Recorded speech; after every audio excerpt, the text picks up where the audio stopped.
un libro muy práctico, un libro muy corto también, 4 capítulos.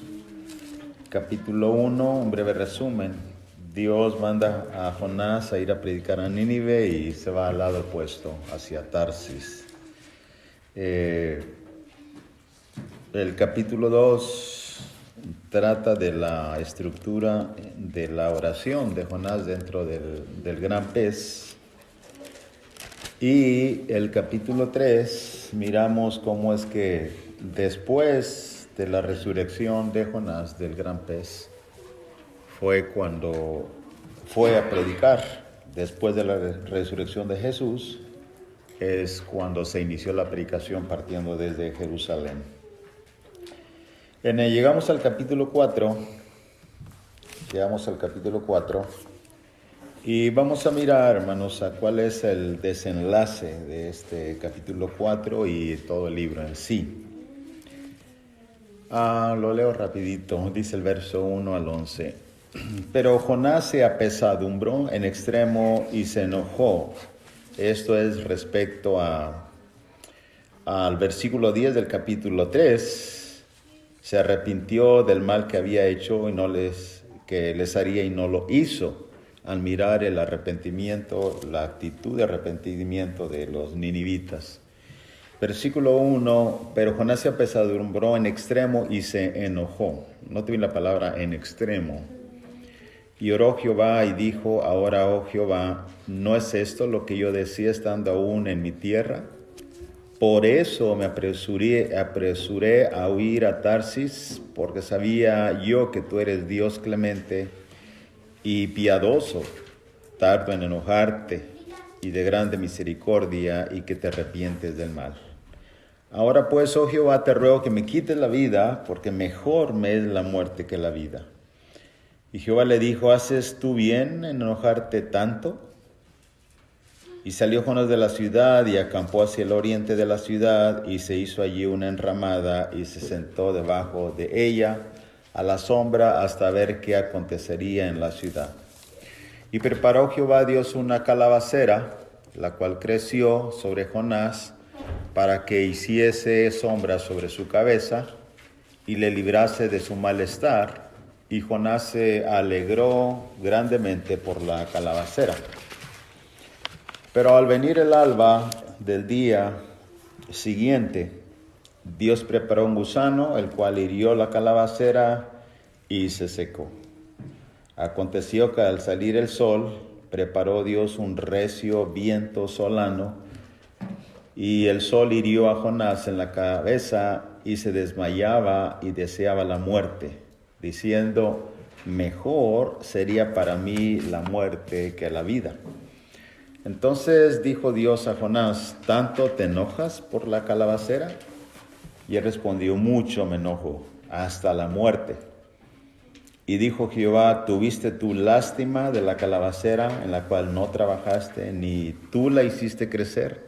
Que en espacio de una noche nació y en espacio de otra noche pereció. Y no tendré yo piedad de Nínive, aquella gran ciudad donde hay más de 120,000 personas que no saben discernir entre su mano derecha y su mano izquierda y muchos animales. Ya creo que Ernest hizo una introducción, no sé cuál es, pero en el capítulo 4 hay algo muy claro. Y he dicho, hermanos, que podemos cada uno enfocar en algo particular, pero esa no es la forma. La forma de ver siempre es en forma general. El cuadro que se pinta en el capítulo 4, no una, sino todas las cosas que sucedieron juntas para poder apreciar mejor la verdad de un capítulo o de un libro. ¿Hay algo ilógico en el capítulo 4? Sí. Primero, es muy ilógico. Cuando hablamos de predicación, ¿cuál es la primera predicación en la Biblia? ¿Quién fue el primer predicador en la Biblia? Noé. Es la primera ocasión. ¿Y qué es, hermano, lo que espera uno de la predicación? O Dios, mejor dicho, ¿qué es lo que Dios espera de la predicación? Lo que Dios espera es obediencia, una buena reacción, es lo que Dios espera. Pero en esta ocasión hay una buena reacción, diría yo, excelente reacción de los ninivitas. La forma en que ellos se arrepintieron, según el capítulo 3, una forma espectacular, una forma genuina, excelente. La reacción de Dios a arrepentirse, a no hacerle lo que les había dicho, se debe a la reacción genuina de arrepentimiento a los ninivitas. Y eso es lo que todo hombre y toda mujer creo que pensamos que Dios está deseando y espera. Pero Jonás es todo lo contrario. Jonás se enojó. En Hechos 11, 19, cuando llegó Bernabé a Antioquía y vio la gracia de Dios que hizo, se regocijó en gran manera y exhortó a que con propósito corazón permaneciesen fieles al Señor. Entonces, esa es la reacción normal, pero la de Jonás no. Jonás se enojó, se apesadumbró en extremo, es la expresión del verso 1, capítulo 4. En ocasiones, como decíamos, se arrepienten unos cuantos, hay un bautismo en la iglesia y hay mucho gozo. Se bautiza una familia completa, hay doble o triple gozo. Aquí es toda la ciudad, incluyendo el rey. O sea, es algo, otra vez, como que no tiene sentido. No tiene sentido. ¿Cuántas veces oró Jonás levantando su mano? En el libro de Jonás, ¿cuántas veces Jonás ora? Hermana Gloria, 3, 4, ¿cuántas veces? ¿Cuántas veces oró Jonás? Cuando estaba en el pez. ¿Mande? Cuando estaba en el pez. Cuando está en el pez es una, ¿correcto? Esa es una. ¿Y la otra? Verso 2 del capítulo 4. 4, verso 2, es otra ocasión que ora. Hermanos, escuchen ahora otra vez, lo repito porque siempre estoy repitiendo lo mismo. Si nosotros aprendemos a estudiar de forma general lo que he estado enfatizando desde meses o años atrás, una y otra, ¿qué decía? No se enfoquen en las partes pequeñas, en un versículo, en una frase, en una palabra. Enfóquense en todo el cuadro.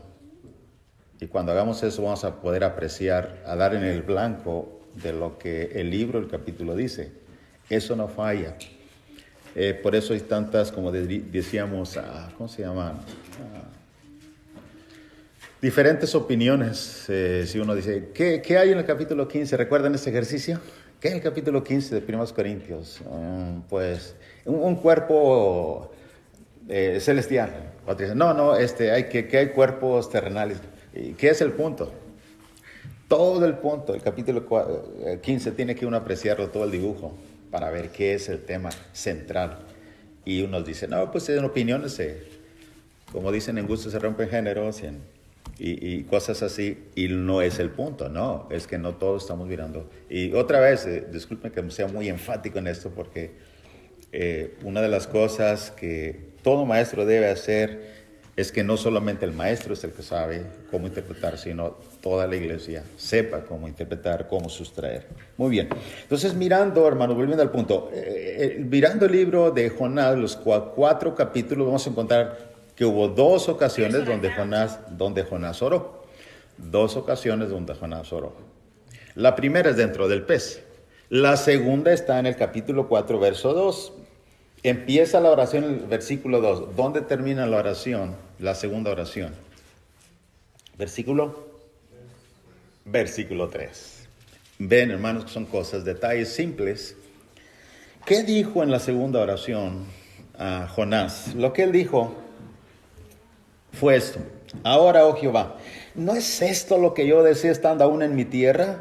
Por eso me apresuré a ir a Tarsis, porque sabía yo que tú eres Dios clemente, piadoso, tardo en enojarte y de grande misericordia, y que te arrepientes del mal. Ahora pues, oh Jehová, te ruego que me quite la vida, porque mejor me es la muerte que la vida. Punto. Esa es la oración segunda. ¿Cómo fue la primera oración? 2:1, verso 2, dijo: invoqué en mi angustia a Jehová, y él me oyó. Desde el seno del Seol clamé, y mi voz oíste. Me echaste a lo profundo en medio de los mares y me rodeó la corriente. Todas tus ondas y tus olas pasaron sobre mí. Entonces dije, desechado soy de delante de tus ojos. Mas aún veré tu santo templo. Las aguas me rodearon hasta el alma. Rodeóme el abismo, el alga se enredó a mi cabeza. Descendí a los cimientos de los montes, la tierra echó sus cerrojos sobre mí para siempre. Mas tú sacaste mi vida de la sepultura, oh Jehová, Dios mío. Cuando mi alma desfallecía en mí, me acordé. ¿No te viene la expresión, verso 7? El versículo último del verso 6, mejor dicho.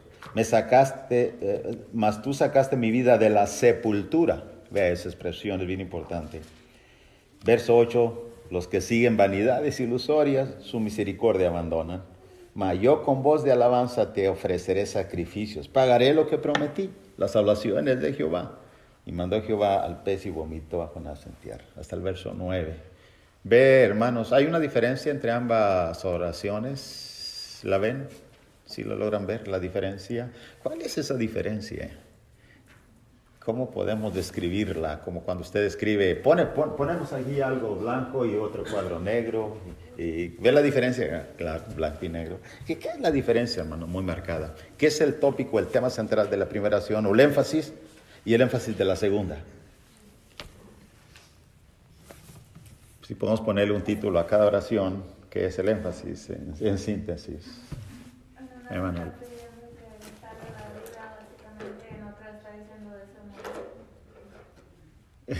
Me salvaste y ahora, ¿sabes qué? Pero me quiero morir.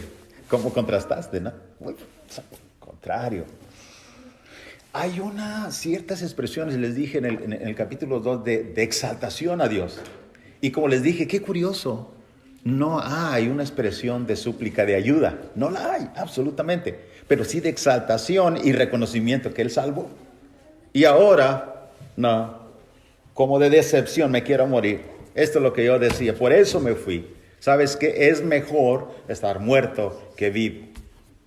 Hermano Luis, ¿quieres decir algo? Perdón. Sí, no sé. Bueno, se puede ver que está de cierta manera, en la primera oración está humillado, ¿verdad? Está humillado ante Dios, ¿verdad? Está viendo la grandeza de Dios. Sí. Y en la segunda oración parece que hasta está albergando con Dios. Lo está. Y por lo enojado que está. Ese es el punto. Ya. Ahora, hermano, fíjense bien, siguiendo la línea, mirando el capítulo 4, otra cosa más. En la oración de Jonás, en la segunda oración, él dice, en otras palabras, él tiene la razón. Bueno, cuando uno no está enojado, uno cree que tiene la razón. Y él cree que tiene la razón. ¿Por qué? No tiene el argumento que tiene en su oración, la segunda. Dice verso 2, ¿no es esto lo que yo decía estando aún en mi tierra? O sea, eso era lo correcto. Venir a predicar no era lo correcto. Eso es lo que yo decía estando aún en mi tierra. Por esa razón me apresuré a huir a Tarsis. Es lo que yo decía. ¿Qué decía cuando él estaba en su tierra? Aquí viene el punto. Porque yo sabía que tú eres un Dios, ¿qué? Clemente, piadoso, tardo en enojarte y de grande misericordia, y que te arrepientes del mal. Estas expresiones, hermanos, no sé si él la leyó, pero está en Éxodo 34, 1 al 8. Cuando pasó Jehová, y se oyó una voz que decía, porque decía Moisés, muéstrame tu gloria. Bueno, mira, voy a pasar, pero voy a poner tu mano, tú vas a estar de espaldas, y se va a oír una voz que dice, Dios clemente, piadoso, etcétera, etcétera. Las mismas expresiones, cualidades de Dios. Ahora, fíjense en esto, hermanos. Ahora, lo siguiente. Dice, yo sabía que tú eres esto. ¿Recuerda usted en Mateo capítulo 25 el que recibió un talento? Y que él no negoció con ese talento. ¿Ok? De hecho, él lo enterró en la tierra. ¿Por qué lo enterró en la tierra? ¿Quién sabe? Él dijo. Porque temía que sabía que se me fue la palabra, pero sabía que era alguien que recoge donde no, esparcí. por temor. Y ese es el punto, hermano, el temor. Y él sabía. Sabía, usted puede ir a leerlo. Dice, sabías, es que lo escondí, tuve miedo, porque sabía que recoges donde no esparciste, cosechas donde no sembraste, y tuve miedo y lo escondí. Y note lo que el Señor le dice, sabías que recojo donde no esparcí. Por eso debías haber dado, ¿qué? A los banqueros. Eso es lo que tenías que hacer. Ahora, note bien, compárenlo con Jonás. Si Jonás sabía que era un Dios clemente, etcétera, etcétera, ¿por qué no usar eso en pro de entender lo que Dios iba a hacer y estar contento? Pero él no lo aceptó y ese es el punto. Él no aceptaba eso. Aquí, hermanos, nos vamos acercando más al punto porque muchas veces muchos no entienden el enojo de Jonás. Pero Jonás sabe eso de Dios. Y hay que tratar de interpretar por qué el enojo de Jonás. Verán que al final hay una buena aplicación para nosotros. Ese sí.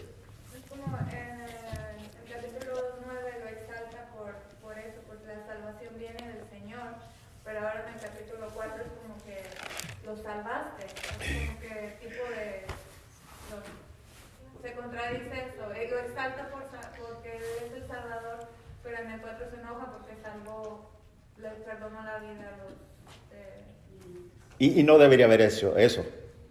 Acá sí lo exalta, pero ahora rechaza eso lo que hizo. Hizo mal Dios y así es que estoy enojado.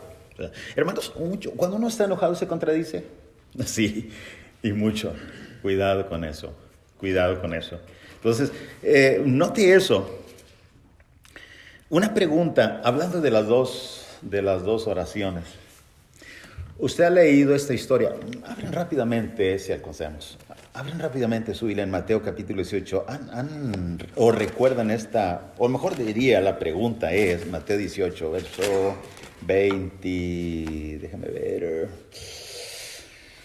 Sí, la historia que Jesús contó de Mateo 18, 23 en adelante, acerca de los dos deudores. Algunas Biblias titulan ahí los dos deudores. Y la leo así rapidito para que ustedes recuerden y vamos a hacer una pregunta allí. Fíjense lo que dice el 23. El reino de los cielos es semejante a un rey que quiso hacer cuentas con sus siervos.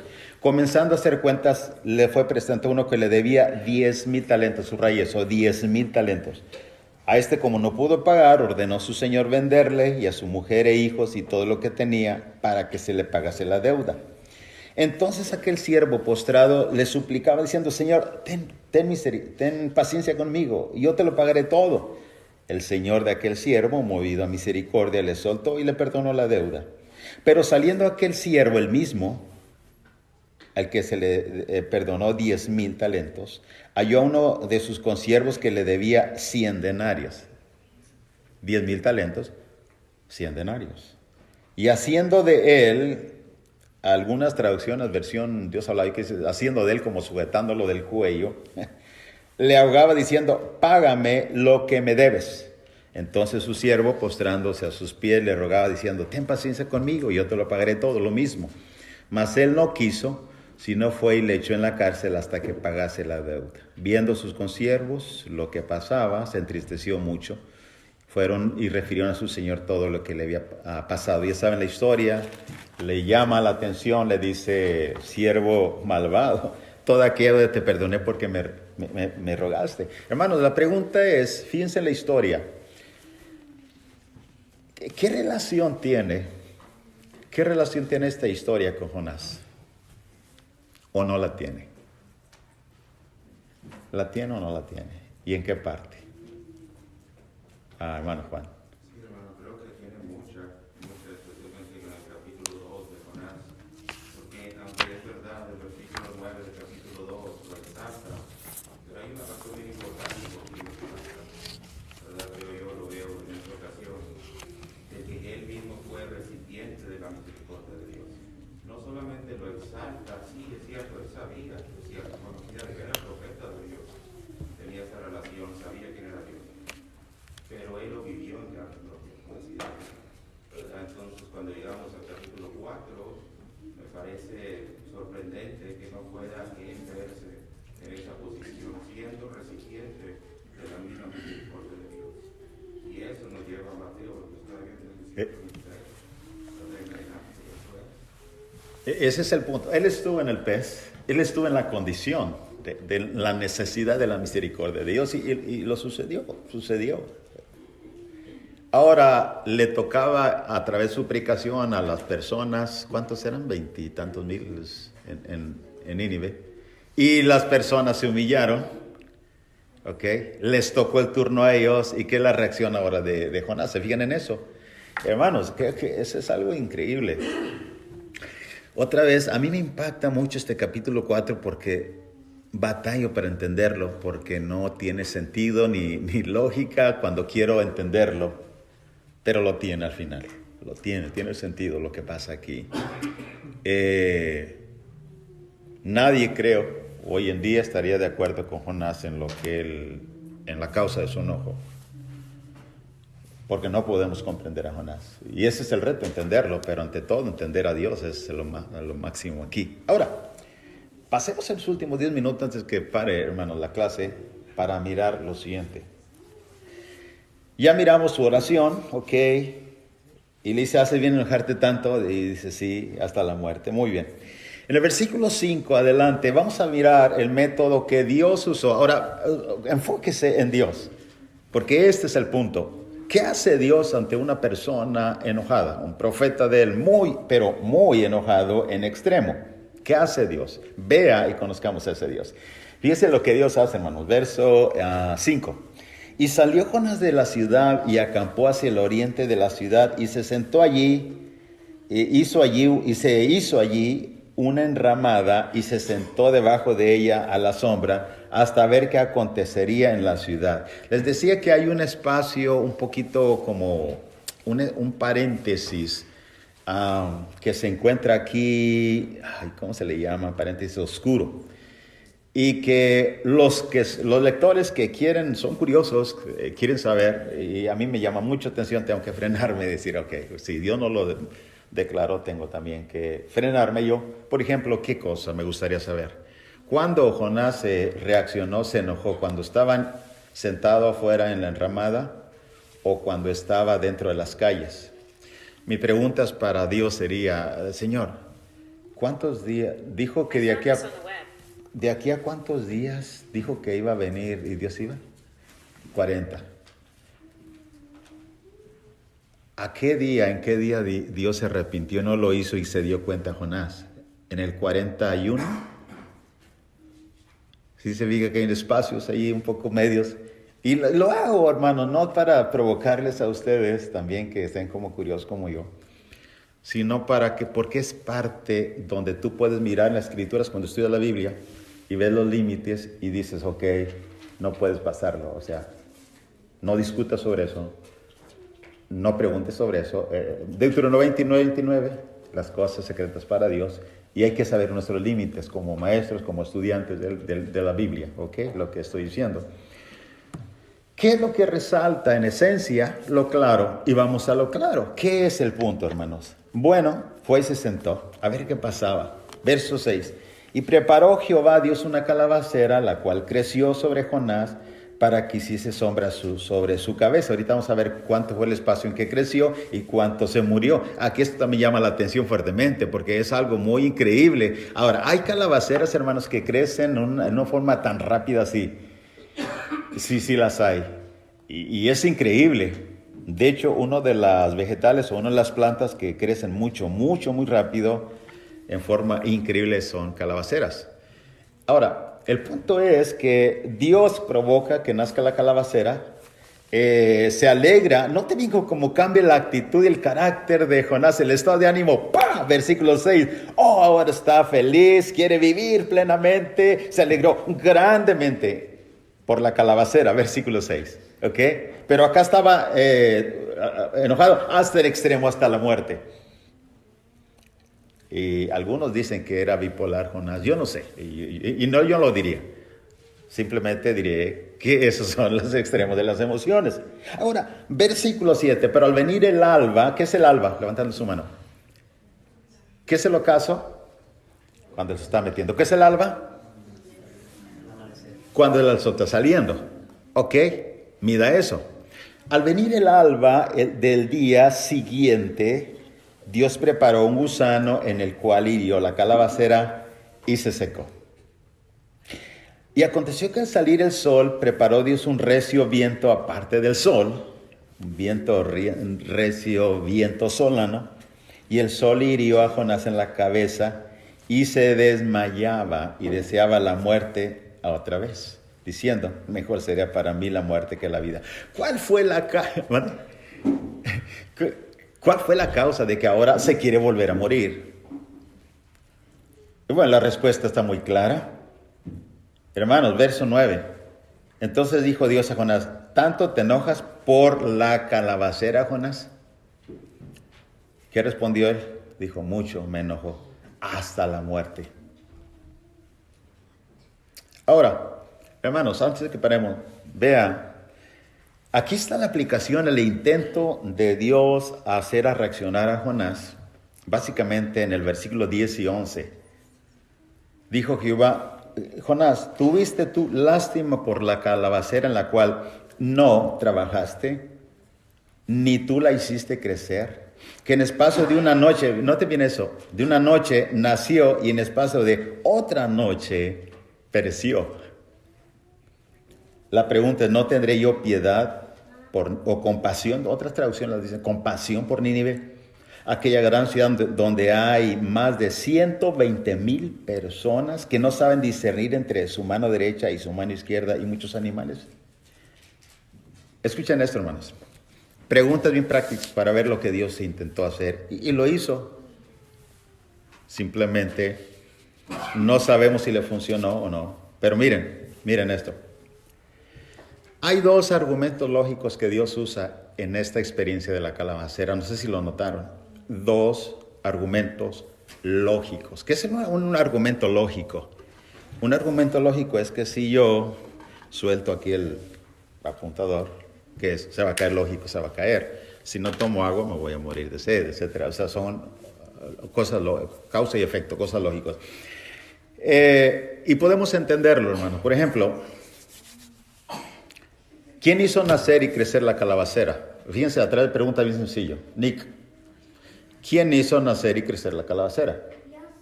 Dios, simple, no Jonás. Y eso lo leímos claramente. ¿Quién no trabajó ni hizo nada en la calabacera? ¿Evita? ¿Quién no hizo nada por la calabacera? No la regó y no hizo nada. Jonás no hizo nada. Jonás nomás estaba alegre por la calabacera. ¿Se fijaron en eso? Ahora, escuchen bien esto. Aquí viene el primer argumento lógico. La pregunta es, ¿tenía derecho Jonás, hermanos? ¿Tenía derecho Jonás de enojarse porque murió la calabacera? Es la palabra derecho. ¿Tenía derecho, sí o no? ¿Veré? Nada, ni poquito. Nada, absolutamente. Cero, nada. Y ese es el punto, primer argumento lógico que Dios usa con Jonás. No. ¿Quién tenía más o no? ¿O quién tenía todo el derecho sobre la calabacera? Dios, el creador, quien provocó que naciera la calabacera y quien creó el gusano, y el gusano se comió la calabacera y le mordió la raíz y se secó. ¿Le digan eso? Segundo argumento lógico. ¿De quién dependían las más de 20,000 personas que vivían en Nínive, incluyendo animales? ¿Martín? De Dios. ¿De Jonás, aunque sea un poquito? No, nada, absolutamente. Así que la pregunta es, ¿quién tenía, no más, quién tenía todo el derecho, Dios o Jonás, de tener piedad sobre la gente y animales? ¿Quién tenía? Dios. Porque todo dependía de Dios. Y todos eran de Dios y todos son de Dios. ¿Ve cuál es el punto? Desarmar con argumento a Jonás de que no tenía derecho por qué enojarse. Es increíble eso. Tengo que hacer unas aplicaciones, o una aplicación solamente, porque obviamente no hay mucho.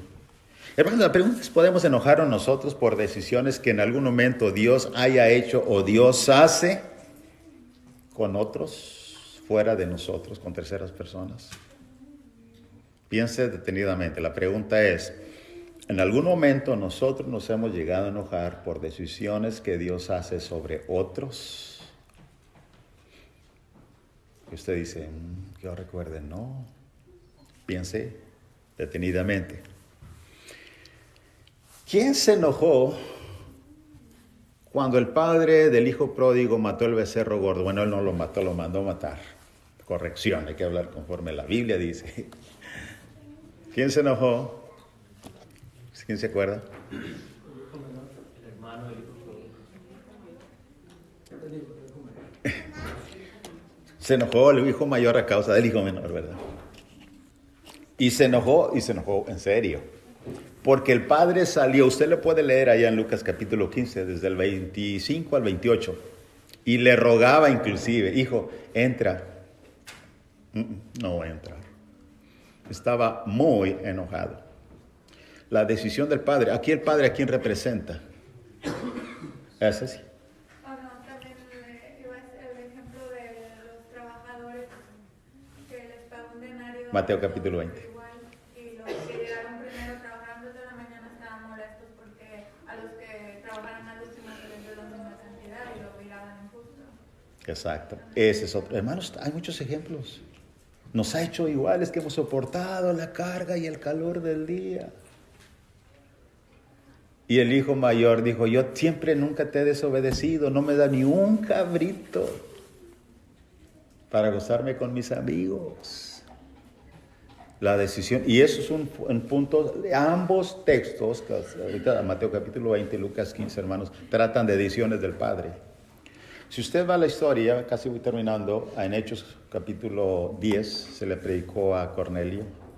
En el 11 tienen a Pedro, ¿por qué te metiste con gentiles? En el libro en la carta a los romanos, hermanos, también tú, ¿por qué juzgas? Si el siervo tuyo está en pie, para Dios lo hace, no lo hace. Pregunta es, claramente para ti, para mí, ¿nos hemos llegado a enojar por decisiones que Dios hace en ocasiones y no las podemos interpretar? La respuesta es sí.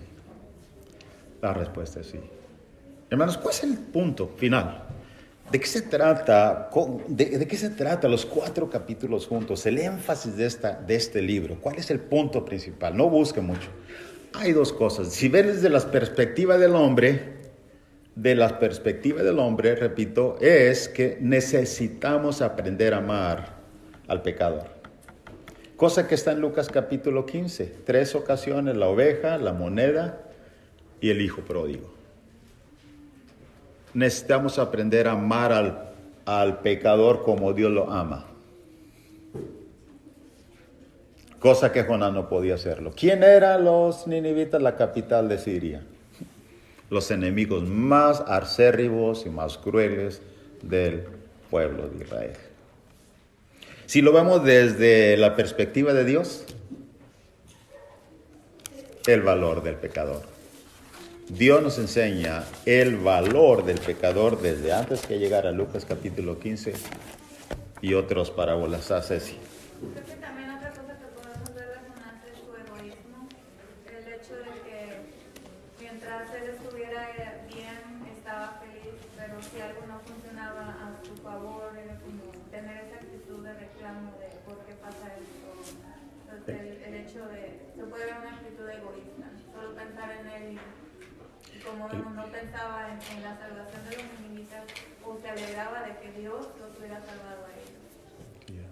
Algunos lo llaman como egocentrismo, ¿no? ¿Verdad? Es que es yo primero, después yo y finalmente yo. Bueno, es que extraordinario. Otra vez, es increíble el libro de Jonás.